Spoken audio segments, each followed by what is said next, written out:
En México, el presidente y la mayoría de los gobernadores tienen la obligación de presentar un informe de gobierno.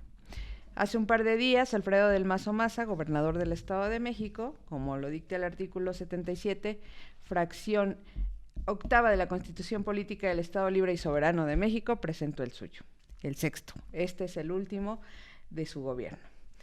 Hablar de lo que dijo va a ser muy largo, es un informe muy largo, y también cuestionar cada uno de los puntos que abordó, pues también sería muy largo. Sin embargo, aquí en Todo en Contra no podemos dejar pasar la oportunidad de hablar de algunas cosas que no se dijeron.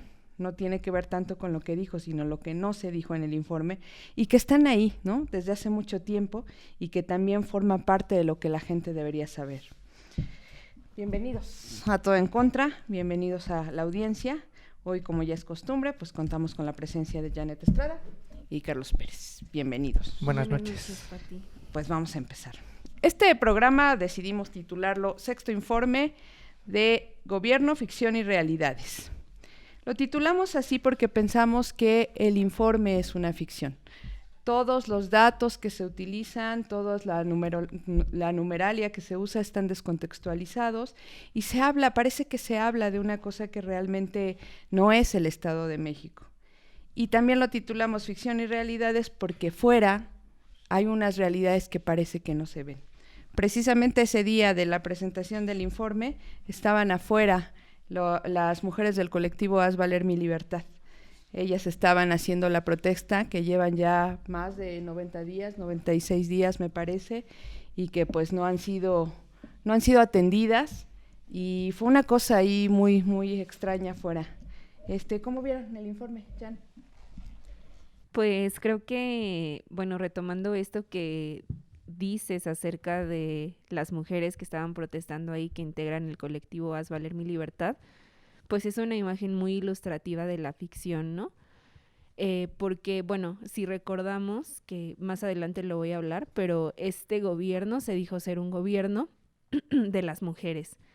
Entonces, justamente esto fue una ficción, adentro los actores, los servidores públicos, invitados, principalmente de Morena, ¿no? Vimos en la primera línea que estaban el presidente Andrés Manuel López Obrador, su secretaria de Gobernación, Luis Alcalde, etcétera, personalidades importantes de Morena que fueron al informe y que creo que es una característica porque se supone, como bien lo decías, un informe tiene que rendir cuentas y tiene que rendir cuentas a la ciudadanía, ¿no? Pero la ciudadanía no estaba ahí.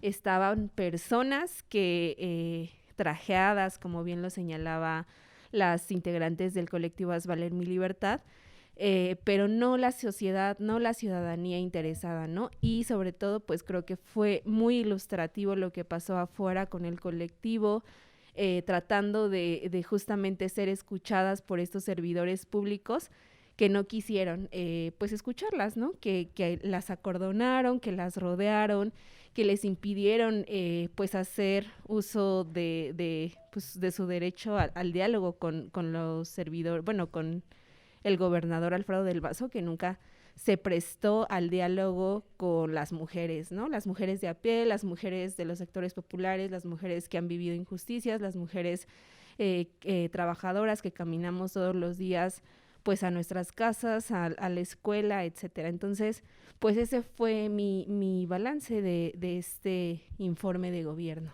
Sí, la verdad es que muy significativo todo, ¿no? Desde, bueno, que estuvo el presidente López Obrador acá, cómo fue el trato con Alfredo del Mazo, y sí, este asunto que tú dices, ¿no? Como tapar la protesta con los policías, los escudos, y no permitir que eso se viera, solamente se escuchaba, y la manera como pasaban, ¿no? Los políticos con un desprecio, pues, es muy significativo. Y pues los invitamos, pues, a que también puedan echarse un clavado ahí a las redes sociales de la plataforma Haz Valer Mi Libertad.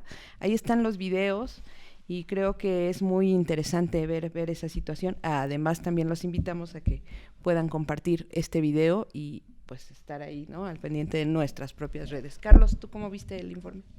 Bueno, me parece que fue fundamentalmente un informe proempresarial, ¿no? De entrada, pues, los que asisten y también hacia quién va dirigido esta introducción, es decir, toda la parte del informe de las más de 700 páginas está dirigido en función de un gobierno pues neoliberal que marcó, digamos que el sexenio con diferentes medidas y que debemos de leerlo entre líneas, ¿no? Insisto, desde la parte de la introducción, pues se señala un conjunto de acciones fundamentalmente relacionadas con lo que ellos llaman la modernización de la normatividad, que básicamente esa modernización lo que ellos señalan es que ha permitido los desarrollos inmobiliarios, los desarrollos económicos, los desarrollos comerciales y la llegada de diferentes industrias internacionales al Estado de México, como Bimbo, como Heineken, como Alpura, Bayer, entre otras, bueno, también la industria automovilística. ¿Y qué significa si lo leemos entre líneas? Pues que se les flexibilizó los mecanismos para que pudieran llegar esas empresas y al mismo tiempo pues se les está dando todas las posibilidades en el terreno laboral y en el terreno de los recursos naturales para que ellos puedan pues utilizarlos a su antojo, ¿no? Porque ¿qué significa, por ejemplo, que Heineken amplíe sus inversiones? Pues que está interesado en el negocio del agua, por ejemplo, ¿no? Alpura también ocupa mucho estos requisitos y hay que recordar también que parte central del discurso de su legado de Alfredo del Mazo es este planteamiento de que el Estado de México se ha convertido o sea un centro logístico de todo el país, ¿no? Y ese centro logístico que está ligado al AIFA y que ahorita se va a hablar más, pero trae tras de sí el desarrollo de empresas como Mercado Libre, Amazon, Estafeta, que son todas las abocadas a la parte de la distribución o la compra electrónica de mercancías y su distribución, y también está enfocado en ese sentido parte de su llamado desarrollo, que es fundamentalmente la perspectiva que tienen para que las zonas en torno al AIFA puedan desarrollar este tipo de empresas y finalmente pues eso es lo que se presenta como un logro, como un avance para la población, cuando en realidad fundamentalmente es el fortalecer económicamente a minorías pues rapaces que han venido beneficiándose de este tipo de gobiernos. Sí, yo creo que esta parte que mencionas, que dices, ¿no?, de leer entre líneas, pues efectivamente es una cosa, es un ejercicio que normalmente no se hace, ¿no? Como esta presentación de cifras y eso, presentarlos como si efectivamente fuera algo bueno, ¿no? Entonces, creo que es importante que también se haga un esfuerzo de análisis de estas cosas para saber realmente cuál es el objetivo verdadero, ¿no? Entonces, yo creo que más adelante también podemos abordar un poco este asunto de los megaproyectos. ¿Qué es eso, no? O sea, ellos de pronto anuncian como la construcción de una carretera como si fuera algo bueno, que tiene sus aristas, ¿no? Y que entonces habría que ver todas estas perspectivas. Una de las cosas, bueno, Del Mazo dividió su informe en 4 partes, básicamente, que fue la social, económica, territorial y de seguridad, ¿no? Entonces creo que de todas hay muchas cosas que decir. Agregó una más que le tituló Buen Gobierno. Pero bueno, él empieza con la social, que es así súper amplia, y habla, pues por supuesto, de los programas sociales, ¿no?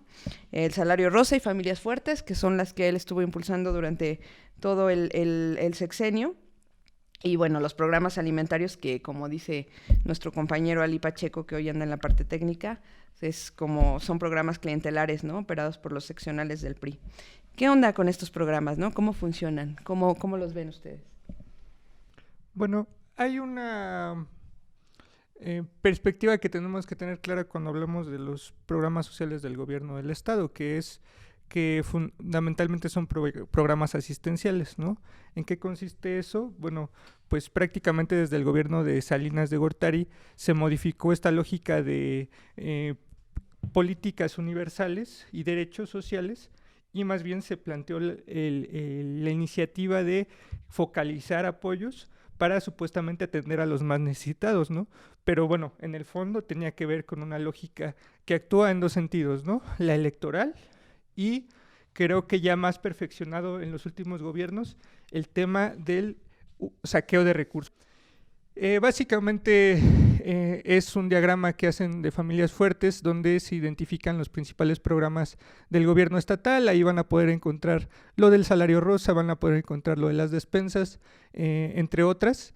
Y bueno, pues en esta lógica que el gobierno del estado ha tratado de implementar, pues tenemos este programa estrella que fue el Salario Rosa, y que de eso podemos decir que al menos en el caso del 2023 se incrementaron 115,000 beneficiarias, 115,000 beneficiarias con el mismo presupuesto que tuvieron en el 2022.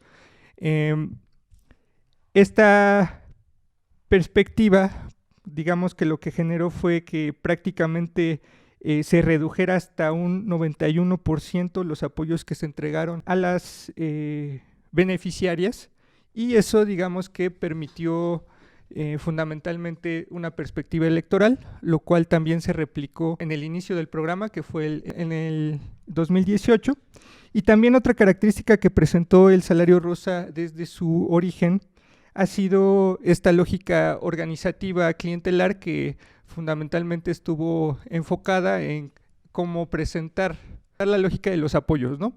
Entonces, fundamentalmente lo que se hizo fue generar promotoras que pudieran estar atendiendo la capacidad que tenía de participación la beneficiaria, y de esa manera poder implementar un mecanismo de apoyo en el cual, de acuerdo con su participación, que podía ser apoyar la difusión de Alfredo del Mazo, comentar en sus redes sociales, invitar a más gente a participar en los mítines políticos, pues eso le iba a garantizar su apoyo, ¿no? Y fundamentalmente lo que se trató de hacer desde una lógica perversa fue reforzar este clientelismo político, y eso lo vamos a encontrar también en otros programas como fueron los apoyos de canasta básica, y que en todos, y ahorita lo va a explicar Miguel en un video que nos preparó, en todos los casos se combina otra lógica, ¿no? Que es el hacer negocio con ese recurso, ese dinero público, y eso implica, bueno, a empresas en las que intervinieron tanto en el caso del Salario Rosa como intervinieron como beneficiarias de las despensas o de los útiles escolares, y estamos hablando de empresas ligadas a el Grupo Atlacomulco, ligadas al gobierno de Alfredo del Mazo.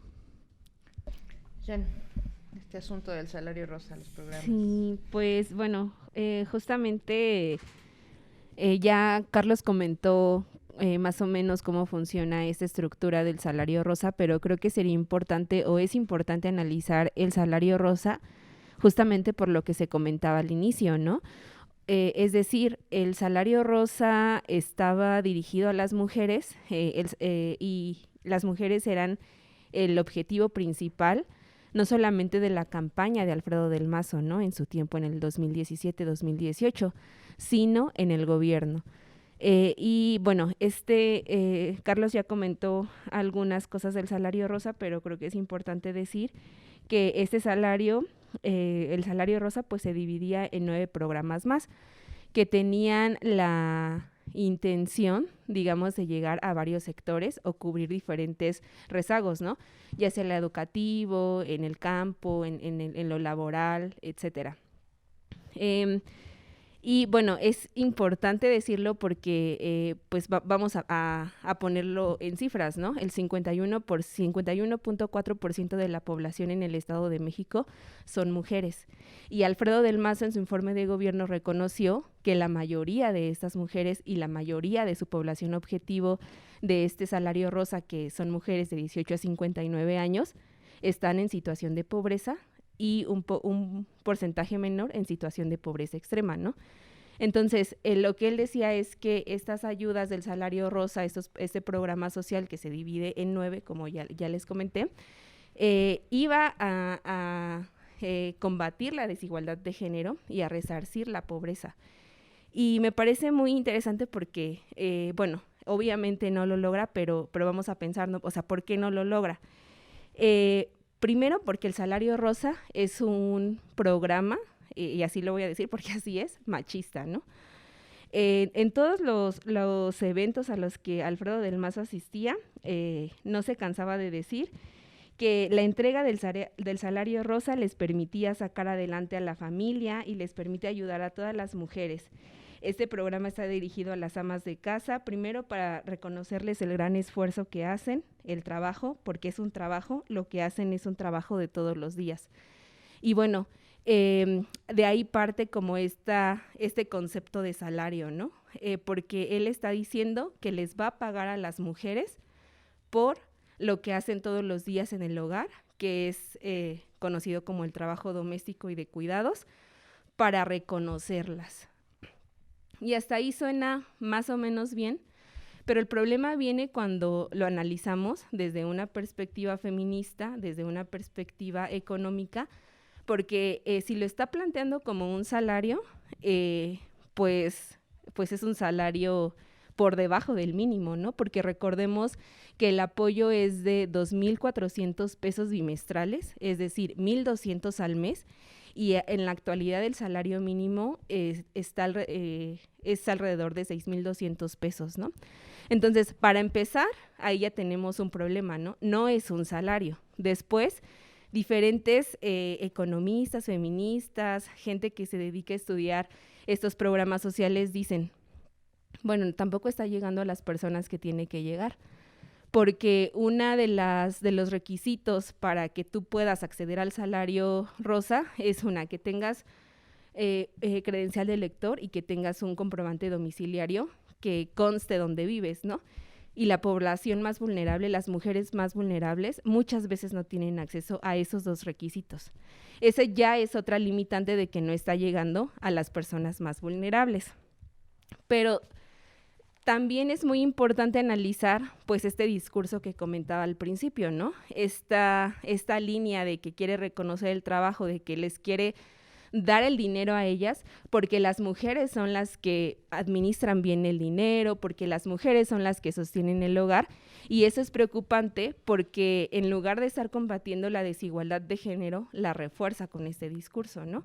O sea, ¿qué es lo que hace al decir, te voy a dar a ti el dinero porque tú lo administras bien? Es decir, pues que las mujeres tengan esa carga del cuidado, de la distribución del recurso en el hogar y de la reproducción. Entonces, eso es importante porque, y se liga, digamos, con todo, con esto que decía Carlos de que fue un informe proempresarial, porque entonces para lo que está funcionando este salario rosa o para lo que funcionó fue para reproducir la mano de obra, que después se iba a ir a trabajar o se fue a trabajar a la zona industrial, a todas estas empresas a las que le invirtió dinero el gobierno del Estado de México. Porque pues es así como funciona, ¿no? O sea, en el hogar, la familia, y él lo dijo en varios momentos de su informe de gobierno en el apartado del salario rosa, la familia es el pilar. Pero ¿qué tipo de familia? ¿Y qué modelo de familia, no? Una familia que reproduce los estereotipos de género, una familia de la clase trabajadora, una familia que sigue reproduciendo o que reproduce la mano de obra, en donde la mujer tiene que cocinar, tiene que criar, tiene que limpiar, tiene que lavar la ropa para que después estas personas puedan salir, digamos, al mundo. Entonces, en ese sentido, pues nos damos cuenta de que no es una política, digamos, que combata la desigualdad de género, ¿no? Porque ¿qué tendría que pasar para que fuera una política que efectivamente, funcione en este sentido? Pues que haya una redistribución del trabajo del hogar, ¿no? O sea, el trabajo del hogar no solamente necesita un reconocimiento o una paga, ¿no? Sino necesita tener una redistribución. Y esa redistribución, evidentemente, no solo pasa por el modelo familiar, ¿no? Pasa por el Estado también, ¿no? Que creo que lo hemos hablado muchas veces aquí, que haya guarderías, que haya comedores, que haya, que realmente sea el Estado que le quite esta carga a las mujeres y no las motive, ¿no? A seguir trabajando, a seguir perdiendo su individualidad, su participación política, que se les siga limitando su acceso a la educación por un salario bajísimo, o sea, que no es un salario porque son 2,400 pesos bimestrales, por quedarse en su casa a barrer, trapear, cuidar, cocinar, etcétera, ¿no? Entonces, bueno, eso es como la perspectiva, eso es lo que es el salario rosa, un salario machista. Bueno, ni siquiera es salario, ¿no? Y luego quería comentar acerca de justamente lo que decía Carlos, ¿no? Este modelo de cómo se estructura, que el salario rosa es clientelar y que no es nuevo, no es nuevo que sea clientelar y que nos utilicen a las mujeres, que el priismo utilice a las mujeres para ganar y para promocionarse ya una vez que sea electo al candidato. Lo vimos desde Enrique Peña Nieto, con estas consignas de Enrique Bombón, te quiero en mi colchón, ¿no? Que se cosificaba a sí mismo para, digamos, llegar a este sector de las mujeres, un sector popular. Lo vimos también con Nerubiel, que él no impulsó la tarjeta rosa, pero impulsó la tarjeta verde, que después no funcionó, y lo vimos ahora uso clientelar con Alfredo del Mazo, con la tarjeta rosa, que como bien comentaba Carlos, utilizaron a las mujeres. Para mí, o sea, lo que yo puedo decir o lo que yo analizo es que estos 2,400 pesos era para que las mujeres fueran bots en los en vivos de Alfredo del Mazo, en Twitter, en Facebook, y para que trabajaran no en el hogar, sino que llamaran a otras mujeres a participar en esta estructura organizativa del salario rosa. Entonces, bueno, eso es lo que analicé o tratamos de discutir respecto a ese tema. Pues ahí está, ¿no? Como un poco el análisis de este programa emblemático del gobierno de Alfredo del Mazo, ¿no? Que no es realmente tan bueno como se pudiera pensar o como tratan, ¿no? De dar esta imagen de que es un programa que está ayudando realmente. O sea, sí hay que entrarle como un poco más al fondo para entender bien qué es lo que está pasando. Y bueno, pues en este asunto de lo social, pues se abordan un montón de cosas, no solamente lo del salario rosa, se aborda también pues el asunto de los indígenas, las personas con discapacidad, ¿no? El sector educativo y el sector salud. A Alfredo del Mazo le toca lidiar con este asunto de la pandemia, ¿no? Que bueno, pues él habla de que salió muy bien librado, que el Estado de México fue un ejemplo, etcétera, pero pues nosotros conocemos historias de terror respecto al sector salud y cómo se vivieron las cosas, ¿no? ¿Cómo ves, Carlos? Sí, y hay un resultado que hay que también colocar y analizar. Ahí sí, ahora sí, una imagen que se llama pobreza, que nos lo pudiera poner en pantalla. Y vamos a ver cómo es el uso pues político, ¿no? de la información, así como el gobierno federal reivindicó haber sacado a más de 8 millones de la pobreza. Alfredo del Mazo dice que es gracias a su trabajo, a sus programas que sacaron en términos absolutos a la mayor cantidad de la población del país, ¿no? O sea, casi 1 millón de personas, poco más.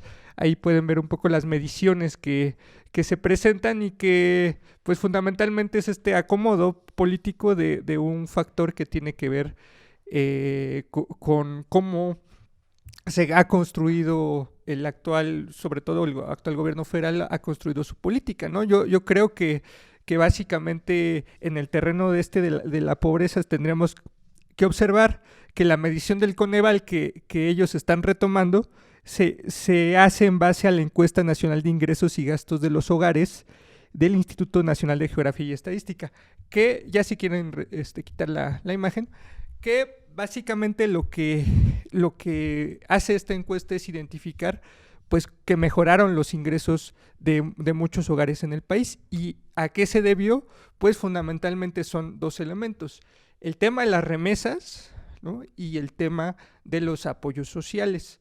Entonces, si la política federal está enfocada casi en el mismo número de personas que se dice han salido de la pobreza, entonces esos 8 millones han modificado sus ingresos como familias porque están recibiendo un apoyo, y finalmente a eso se agrega el elemento de las remesas como algo que de pronto el gobierno federal incluso lo casi lo quiere reivindicar como si fuera un logro, y en realidad más bien lo que muestra es una vulnerabilidad, porque estamos dependiendo del trabajo primero migrante, porque estamos expulsando a la población que no tiene posibilidades de desarrollarse en México, está tratando de buscar mejores condiciones de vida en Estados Unidos, y en un país que está también en una crisis social, política, económica, por todos lados, ¿no? Y que en cualquier momento, digamos, la propia posible llegada de Trump puede expulsar nuevamente a los mexicanos, y ese ingreso y esa salida de la pobreza me parece que es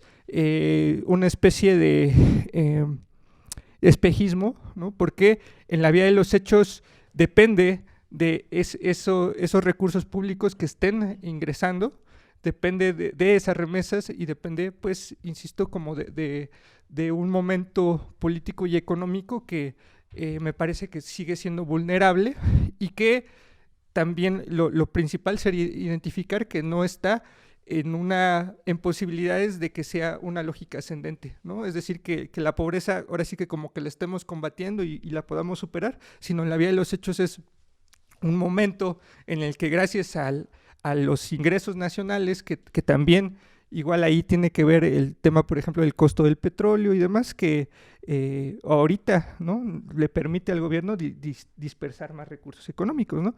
Pero bueno, quería hacer ese paréntesis porque de pronto este tema de la pobreza, que ahora está tomando el mazo y que el gobierno federal ha destacado, está, digamos que, siendo un tema de agenda política, y que va a ser inminentemente de aquí a las elecciones de las presidenciales, pues un tema muy tocado, ¿no? Uh-huh. Bueno, pues sí, ¿algo que quieras tú al respecto con este asunto de lo económico, o nos vamos al...? No, pues nada más decir que justamente vamos abordando las ficciones, ¿no? O sea, ya hablamos de la ficción del salario rosa, ya justo ahora Carlos hablaba de la ficción de esta situación de combate a la pobreza, de la reducción de la pobreza, y vamos justo así mostrando la realidad, ¿no? Lo que en realidad está pasando, en lo que se traduce en sus políticas públicas y sus programas sociales. Y eso nada más. Pues en el informe se habló de muchos logros económicos, y entre ellos pues se aborda el asunto de las comunicaciones, ¿no? Aquí a mí básicamente me interesa destacar este asunto de las comunicaciones, porque a partir de ellos es como se presentan los megaproyectos que quisiéramos como abordar ahí un poco, ¿no? No sé, ¿ya lo tenemos? ¿Lo esperamos? ¿Qué hacemos? Seguimos, ok. Entonces, pues una de las cosas que se anunció como muy importante, pues sí, efectivamente fue la culminación de la autopista Toluca-Naucalpan, que es una autopista que se empezó a hacer más o menos como en el 2006, y bueno, que a mí me interesa resaltar porque pues empezó este proyecto pasando por encima de las comunidades. Es como bien sabido este asunto de Xochicuautla y de todas las comunidades indígenas de esta zona, que para poder pasar por ahí tuvieron que generar pues pasar por encima de la comunidad. No hubo una consulta, tampoco se llegaba, ¿no?, a un acuerdo con ellos. Entonces, pues este paso, ¿no?, fue básicamente eso, un megaproyecto. Y yo quisiera hablar de qué es un megaproyecto y cómo funcionan en realidad, ¿no? Entonces, los megaproyectos en realidad son como desarrollos extraordinarios que involucran presupuestos estatales de muy grandes capitales, y que son privados, capitales privados, y que están pensados como para modificar de manera radical un territorio para que funcione, ¿no? Entonces, esta zona pues del megaproyecto de Xochicuautla no es solamente eso, sino tiene que ver con todo este desarrollo que se ha generado en Huixquilucan, que se genera por la parte de Salazar, donde ha habido pues diversas manifestaciones sociales por precisamente este despojo de las tierras, ¿no?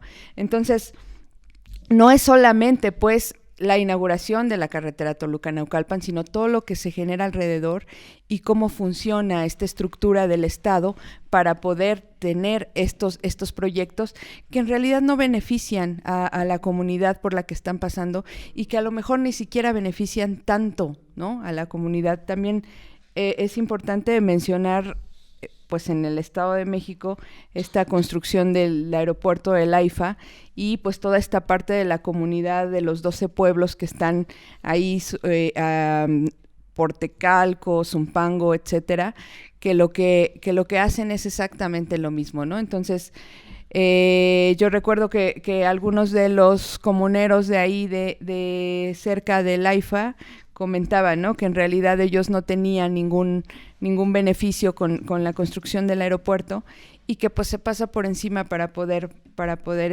generar, ¿no?, estos megaproyectos que a final de cuentas lo único que están haciendo pues es hacer, ¿no?, jalar estas inversiones privadas y pues lograr ahí que se pueda económicamente desarrollar, pero no la comunidad, sino los demás. No sé si quieren comentar algo ahí al respecto. Sí, yo creo que el tema de esta carretera es como emblemático, pero es en realidad una lógica que se ha desarrollado en todo el estado, ¿no? Por eso destacó Alfredo del Mazo que esta cuestión de la logística, ¿no?, de la entidad, porque es abrir nuevas zonas a la explotación, ¿no? Y el primer paso, pues, es que haya vialidad para poder, digamos, entrar en una lógica, por ejemplo, extractiva, ¿no? Y eso es lo que está vinculado con los Caminos del Sur, con el proyecto de desarrollo ahí. También las vías de acceso al AIFA, ¿no?, que finalmente ahí es donde tienen que llegar las mercancías.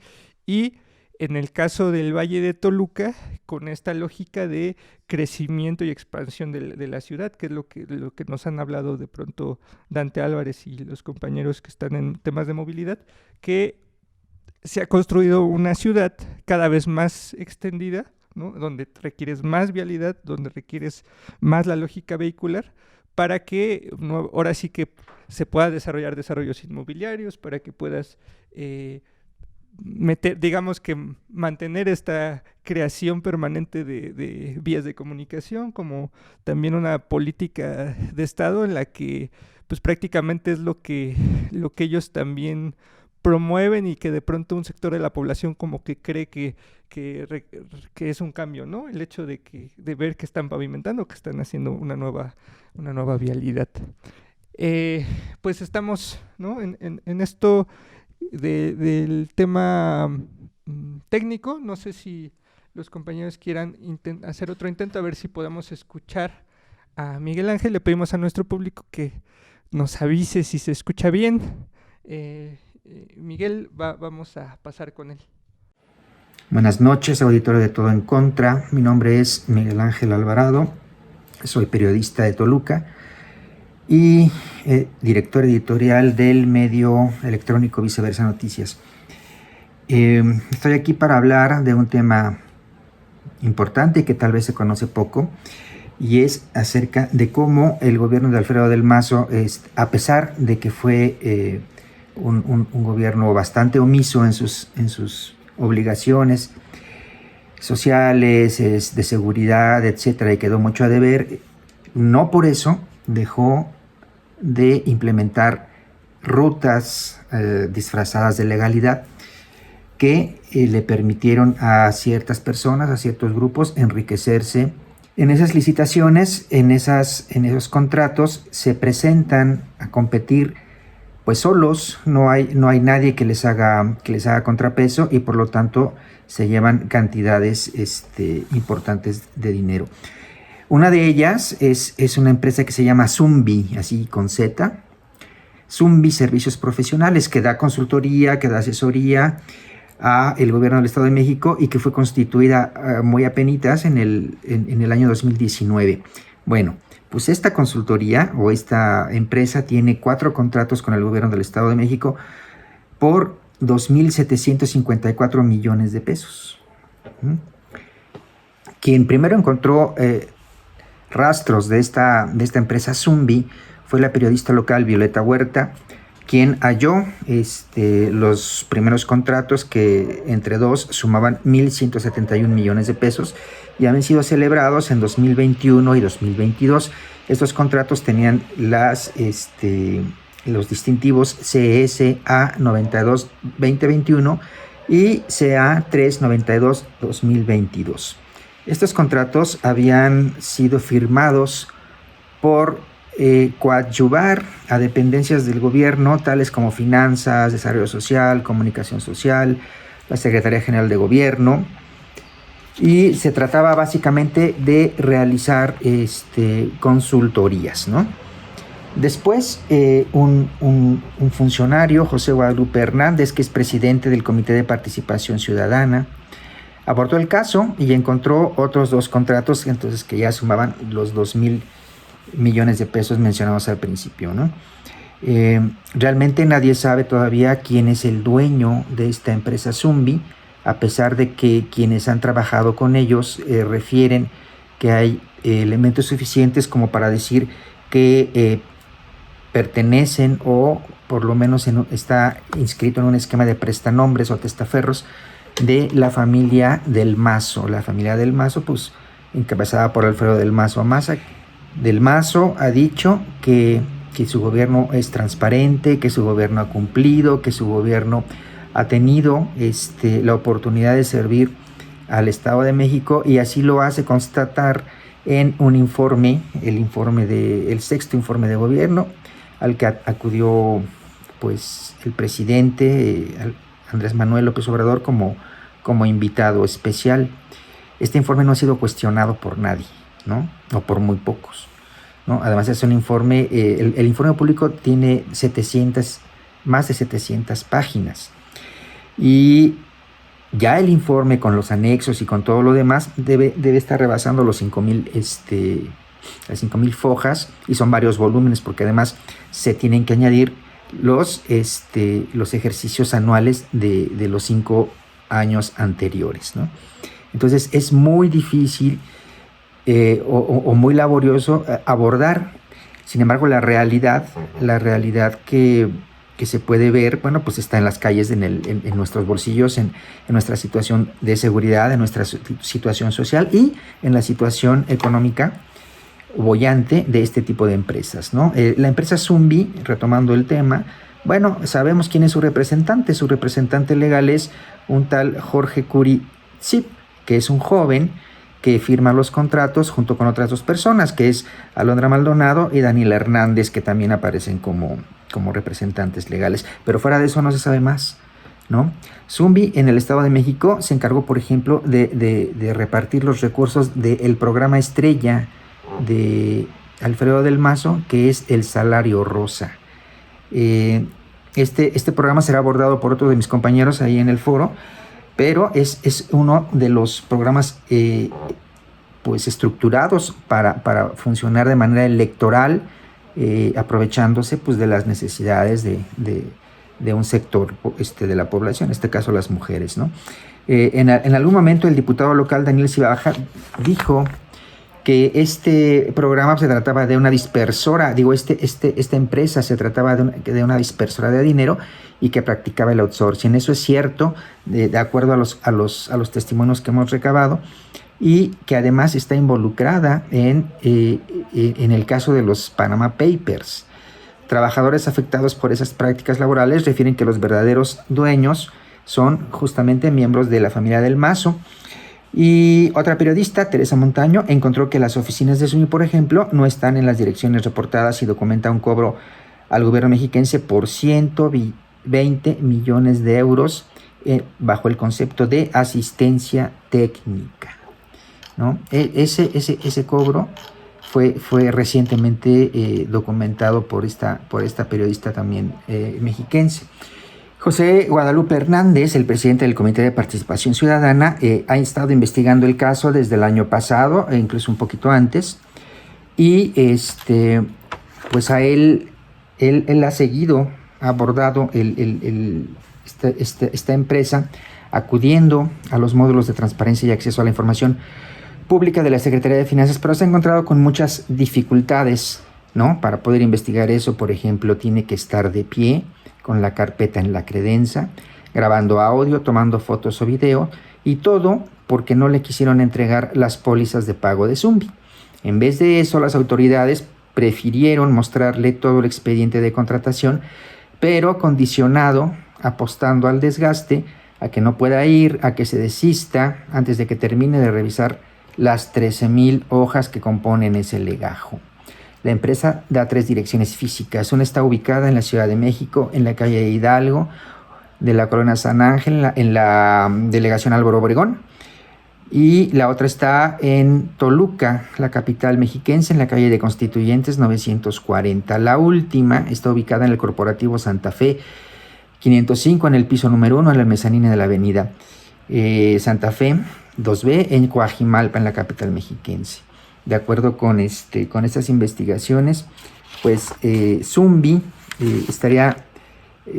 formaría parte de un conglomerado de empresas que durante estos últimos 6 años han realizado este tipo de actividades, de acciones, para poder obtener dinero de recursos públicos a cambio de actividades solamente de asesoría, por ejemplo, ¿no? Que implican gastos mínimos, pero que además, bueno, pues son cobrados con con excesivos montos. O sea, 2,000 millones de pesos a partir del 2019, en que fue fundada Zumbi. Eso muy pocos lo logran. Gracias. Bueno, pues este es el muy interesante comentario e investigación que hace nuestro compañero Miguel. Me parece que hay que destacar justamente varios aspectos. Uno, el tema de cómo varios periodistas han venido dando seguimiento a este caso, que ha tenido implicaciones e impacto al nivel legislativo, que también marca, digamos, la pauta de una lógica en la cual se ha movido recurso público y que ya lo mencionábamos, está relacionado con el salario rosa, pero es apenas un ejemplo visible, documentado, de cómo ha venido funcionando el gobierno del Estado. Y nos mandó algunos otros detalles, Miguel, nada más que ya no fue posible enlazarlo en pantalla, pero lo voy a comentar brevemente. Primero, el tema de las empresas que siempre ganan, que es esto que destaca como Zumbi siempre ganó en al menos 3 licitaciones en las que pues prácticamente fue sola, ¿no? Con montos de contratos de millonarios, ¿no? De 851 millones en 2021, 319 millones en 2022, en 2022 contratos, uno por 893 millones y otro por 289 millones. Esta empresa Zumbi se registró formalmente el 30 de noviembre del 2011 con un capital social de 50 mil pesos y los socios que ya mencionaba Miguel, Francisco Daniel Hernández Reyes, de 25 años, con el 80%, y María Guadalupe Hidalgo Celón con el 20%, y un administrador único, Francisco Daniel Hernández Reyes, que serían, digamos, que los prestanombres de esta, hasta donde se ha identificado, los prestanombres de esta empresa. Y bueno, las inconsistencias que también ya se señalaron un poco en el video. En una licitación, un solo participante, Zumbi. En otra licitación, una sola oferta cumplió los requisitos, Zumbi. Y en la última licitación del 2022, solo un participante. Esos fueron los elementos que habría que añadir a esto que nos manda Miguel, y que por algunas dificultades ya no pudo acompañarnos el día de hoy, pero le agradecemos mucho su intervención. Y bueno, pues que tampoco se nos olvide que esto de lo que habla Miguel es solamente un ejemplo de casos, ¿no? Que si bien no se han sido documentados por periodistas, pues están ahí, ¿no? Lo mismo cuando hablábamos del asunto de los megaproyectos, o sea, no son los únicos, y no solamente estamos dando como esta especie de puntos, ¿no? De ejemplos, pues, de lo que ha estado sucediendo en el Estado de México y de cómo estamos respondiendo a este asunto del sexto y último informe de gobierno de Alfredo del Mazo, que ya se va. Y bueno, pues tenemos el asunto de la seguridad, que ahí sí creo que hay muchos pendientes, y que por lo menos sabemos todos, porque lo vivimos todos los días, es que la estrategia de seguridad no ha funcionado, y bueno, parece que de cierta manera él lo reconoce, ¿no, Carlos? Sí, de hecho, en el informe hace una especie de mención en la que prácticamente dice que es un pendiente, pero que se presentan varios avances, ¿no? Entonces, con las cifras, pues se puede jugar, ¿no? Siempre vas a encontrar la forma de decir que hubo mejoras, siempre y cuando hagas los comparativos adecuados, ¿no? Y eso es lo que reiteradamente se ha hecho, no solamente Alfredo del Mazo, lo hace mucho Raimundo Martínez aquí en Toluca, y más bien creo que en el tema de la seguridad habría que remitirnos a la percepción que tenemos como pobladores del Estado de México, y que me parece que es generalizado el tema de que hay un aumento de la delincuencia, que en todos los ámbitos, ¿no? Y que pues todos estamos como en riesgo en ese sentido, y que sí, yo desde mi perspectiva tendríamos que señalar un fracaso, ¿no? En el terreno de la seguridad y lo que se prometió, porque hay que recordar que Alfredo del Mazo en su campaña, ¿no?, destacó que su labor iba a ser convertir a la entidad en una de las más seguras del país, destacó una serie de delitos que se iban a atender como puntualmente, los de alto impacto, y aunque en algunas, insisto, en algunas cifras pueda adecuarse, hay, digamos que un ascenso y una permanente condición en el terreno de homicidios, que incluso en algunos casos como este de homicidios en el país, mientras en el país se redujo, ¿no?, en el Estado de México en distintos meses ha sido donde ha aumentado, ¿no? Y bueno, eso sería lo que yo podría comentar. Sí, pues también lo que tiene que ver con el asunto de las mujeres en el tema de seguridad es importante. Creo que el Estado de México sigue encabezando la cifra de feminicidios, ¿no? Entonces, no sé, ¿y tú cómo ves el asunto? Pues bueno, más que nada sabemos que el Estado de México es el estado número 1 o con mayor número de feminicidios, y sí tiene que ver con que tiene la población más grande de todo el país, pero independientemente de eso, creo que no hubo una estrategia real, ¿no? O sea, si nos remitimos justamente a esta línea que tuvo Alfredo del Mazo, porque no, o sea, dijo que no iba a haber impunidad, que iba a haber justicia para las mujeres víctimas de feminicidio y para sus familias, y pues eso no es una realidad, ¿no? Él en otros informes de gobierno ha hecho referencia a la cadena vitalicia, ¿no? De los feminicidas, que ese es como su principal logro, el principal logro que él quiere dar a conocer o que quiere visibilizar frente a la sociedad, etcétera, pero en realidad cuando tú te acercas a las familias dicen, bueno, pues es que llevamos procesos larguísimos, llevamos procesos de años en donde no hay justicia, ¿no? Y más bien hay una revictimización de la familia y una falta, digamos, de memoria por parte del Estado. Y bueno, en este informe, Alfredo del Mazo nos señala que hubo un presupuesto de más de 13,000 millones de pesos justamente para atender esta problemática de la violencia de género, la creación de centros y refugios para mujeres víctimas de violencia, pero pues en realidad no hay como digamos pues una sanción, ¿no? O independientemente de la sanción, pues tampoco una reparación integral del daño, que es lo que exigen los familiares. También creo que algo muy interesante es que hubo, pues todavía hay como muchas, digamos, hay como decirlo, muchas promesas incumplidas, ¿no? Porque, por ejemplo, pues si nos vamos a las cifras y si revisamos el secretariado, etcétera, el informe de seguridad pública, nos damos cuenta que incluso hay más carpetas o quizá no más, pero hubo un aumento más bien de las carpetas para castigar a las mujeres que deciden abortar o a las personas que acompañan un aborto en el Estado de México. Entonces, pues también ahí habla un poco o podemos ver pues en qué se están enfocando en la seguridad, ¿no? Mientras hay problemas muy graves como los homicidios que aumentaron, que bien señala Carlos, la delincuencia organizada en el sur del estado, en la zona norte de nuestra ciudad, pues hay otras cosas en las que se enfoca mucho más la política de seguridad estatal. Y pues bueno, eso. Pues sí, y bueno, pues creo que una de las cosas con las que estaríamos ya a punto de cerrar, pues es también toda esta efervescencia social, ¿no? En el asunto del sexenio de Del Mazo, que bueno, obviamente no es gratuita y no surge como un movimiento espontáneo, sino que se va generando a partir de las malas condiciones sociales, económicas y de las condiciones, pues de las características propias de cómo se gobierna, ¿no? Entonces, yo no sé, Carlos, si quieres como ahí abordar este asunto de la protesta. Sí, bueno, ahí les preparamos algunas imágenes que nos gustaría que se fueran mostrando mientras comentamos este tema, ¿no? Son algunas de las muchas protestas que nos tocaron en estos meses del 2023, ¿no? Apenas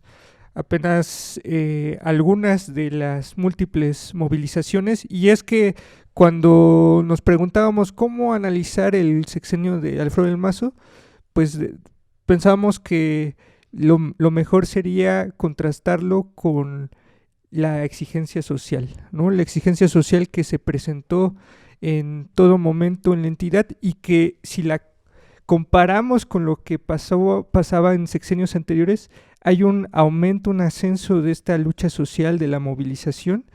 ¿A qué obedece? Pues fundamentalmente a lo que ya decíamos, ¿no? Al tipo de gobierno que se y las políticas de gobierno que se implementaron en favor de empresarios, el neoliberalismo y el saqueo. Y en ese sentido podemos ver distintos sectores que pues salieron a las calles y de diferentes formas, ¿no? Hoy, por ejemplo, si vemos la capital, en Toluca, hace pues unos 8 años no se veía que existieran procesos inconformes que bloquearan calles, ¿no? que prendieran llantas, que de pronto también entraran en una lógica más confrontativa, ¿no? No se veía tampoco que se tomaran dependencias, que se impulsaran, por ejemplo, plantones de 100 días, ¿no? Frente al Palacio del Gobierno del Estado de México, por mencionar el caso de Haz Valer Mi Libertad.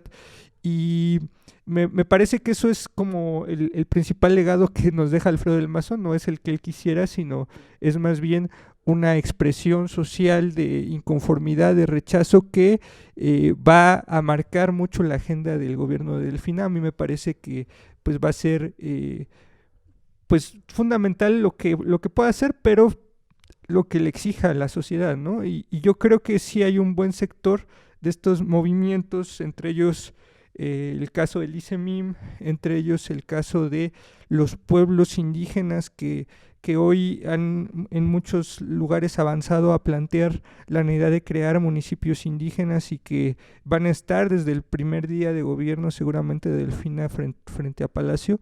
Me parece que también el caso del sector educativo, van a ser algunos de los que van a plantear sus exigencias y que no van a estar como esperando, ¿no? Porque de pronto pues lo vimos con la llegada del gobierno federal, de pronto hubo una lógica como de pues ya ahora sí que ya llegó el cambio, ¿no? Ya nos sentamos y más bien somos parte del gobierno, ¿no? Yo creo que hoy también hay un convencimiento de que pues no se va a esperar, ¿no? Que más bien se va a exigir y en sectores que ni lo esperábamos, ¿no? Bueno, ahora habría que decir que hasta en el terreno periodístico estamos buscando que los trabajadores de medios planteemos un pliego petitorio, ¿no? A la maestra Delfina por mencionar algunos de los múltiples temas que se van a estar presentando, y ahí vamos a tener, ¿no? La reactivación también, creo yo, de luchas sociales que hasta cierto punto llegaron a un límite con Alfredo del Mazo, y ese límite fue pues el de la represión, ¿no? Que eso también, su sexenio estuvo marcado por ello, por desalojos con el uso de la fuerza pública de protestas, por detenciones, ¿no? Algunos casos emblemáticos como el de Kenny Hernández, ¿no? Que el gobierno del estado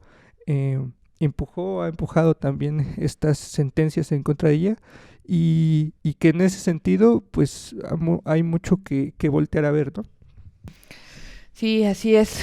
Bueno, pues para ir cerrando un poco, pues nada más tenemos ahí algunos comentarios, saludos a nuestro compañero Miguel Ángel Alvarado. Él dice que pregunta que si debe investigarse a Del Mazo y que sí creen que hubo un pacto con Andrés Manuel López Obrador.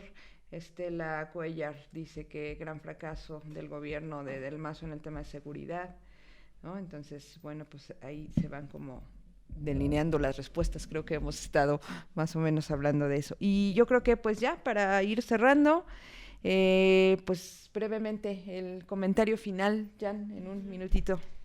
Bueno, un poco retomando lo que dice Miguel, a mí me parece que sí hubo un pacto, evidentemente, y que eso va a hablar también del gobierno de la cuarta transformación, entre comillas, de Delfina Gómez, ¿no? O sea, va a auditar, por ejemplo, o va a hacer que sean transparentes todas estas observaciones que se han hecho al salario rosa, que ya no me dio tiempo de mencionarlo, pero que tiene bastantes observaciones por, digamos, momentos oscuros, ¿no? Que no se aplicó el recurso, no se entregó a quien se tenía que entregar, entonces todavía está pendiente eso porque no se esclareció en su momento esta situación, y entonces Delfina o su gabinete, su gobierno tendría que vigilar todos estos procesos, ¿no? Cómo va a dejar este gobierno priista económicamente al Estado, y pues estas situaciones de corrupción, como el caso que mencionaba Miguel, pues tendría que vigilarlo, ¿no? Tendría que estar ahí para, digamos, comunicar a la ciudadanía. Y finalmente también me gustaría decir que, bueno, aunque en este programa analizamos el 6º informe de gobierno de Alfredo del Mazo porque pues ya se va, porque ya sale, no significa que no creamos que pueda haber también una ficción, o que va a haber una ficción con el gobierno de Delfina Gómez, ¿no? Entonces creo que eso es muy importante, pensar, digamos, ya en este gobierno que entra, y que pues la ciudadanía tendría que estar vigilante del quehacer de Delfina Gómez y su equipo de gobierno. Carlos, un minutito. Sí, bueno, pues si queremos mirar con cierta expectativa o darle ¿cómo se dice?, la oportunidad de que demuestre lo contrario al nuevo gobierno, pues ahí dejamos varios temas básicos, ¿no? Uno, el cese a las represiones a las protestas sociales, digamos la disolución de acciones pues de movilización de policía estatal frente a la protesta social, como una que me parece que podría ser una demanda importante. El tema que tienen ahí en Palacio de los presos, está el tema de la atención a varios pliegos y demandas que se van a presentar, expresiones sociales, y está el tema, ya lo dijimos en un programa pasado, el tema fundamental de que los mexicanos queremos ver justicia, ¿no? Justicia en el sentido de la corrupción, del saqueo en el que se ha envuelto por décadas el Estado de México, y que se demuestre, ¿no? Que se demuestre que realmente hay un combate, un cambio en ese sentido, y pues hasta ahí yo creo que plantearé las exigencias también de cambio, ¿no? Sí, pues creo que lo has dicho muy bien, ¿no? Pues nosotros en Todo en Contra no quisimos dejar pasar este informe para hablar de ciertas cosas. Sabemos que el análisis tendría que haber sido más amplio, sin embargo nos estamos ciñendo pues al tiempo y a algunas cosas que solamente ejemplifican, y pues creo que también dentro de las conclusiones pues podemos decir eso, ¿no? Que los programas sociales realmente no son precisamente como para ofrecer esta ayuda, pues, sino que pueden usarse más bien para reforzar el clientelismo político, ¿no? Sabemos pues lo que se enuncia como éxito puede no ser tan cierto, ¿no? Que tiene características que hay que observar bien, que hay que leer entre líneas, como dijo Carlos al principio, y pues verificar qué es lo que está pasando con cada una de las cosas que se hacen. Y bueno, creo que otra conclusión innegable es que la estrategia de seguridad definitivamente es fallida, y que bueno, hay todavía como mucho por hacer. Sí, se tendrá que seguir observando, y sobre todo pues tendremos que generar una participación social que pueda permitir que esta observación también no se quede en eso, ¿no? Que sea esta exigencia para que las condiciones mejoren, y pues sí asumirnos como entes históricos capaces de generar estos cambios, ¿no? Entonces, pues nosotros agradecemos la la audiencia. Agradeceremos también que compartan el programa y pues estaremos ahí en redes sociales avisando de cuál será nuestro próximo tema. Muchas gracias. Todo en contra. Todo en contra.